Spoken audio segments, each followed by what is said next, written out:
So I wanted to show you guys what I meant by bad quality. So we have our fitting out of right here, and that's one that's supposed to go on here. So you ready?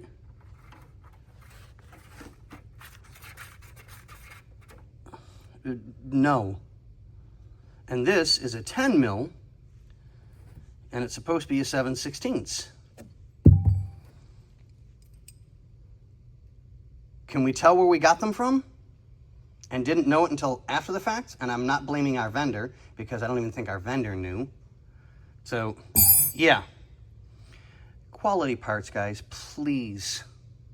You save yourself a ton of headaches and nightmares about having to refix the exact same job over and over and over again.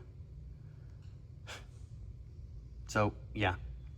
Thanks, guys. What do we say, Bobby? Hi. Hated it. Just hated it, I swear. Yeah. So, I did some research because I thought that was going to be wrong.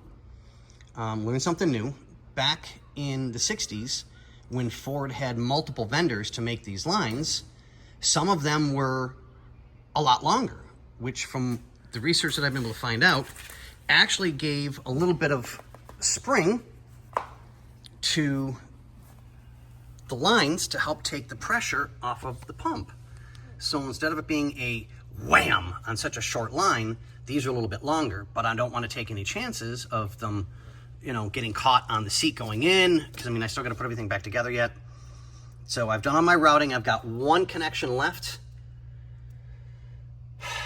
Yeah, one connection left. I mean, it's an easy job, it really is, but I'm doing my best to not make a mess, because I've got to worry about these seat belts, because they're brand new and they're expensive as you know what. And we were able to find the matching ones for Danny, so we don't want to mess up his new good stuff.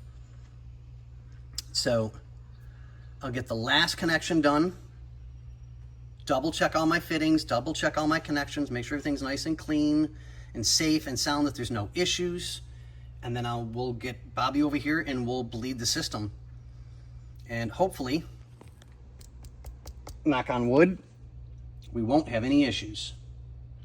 So on that note, ladies and gentlemen, boys and girls, people all over the world,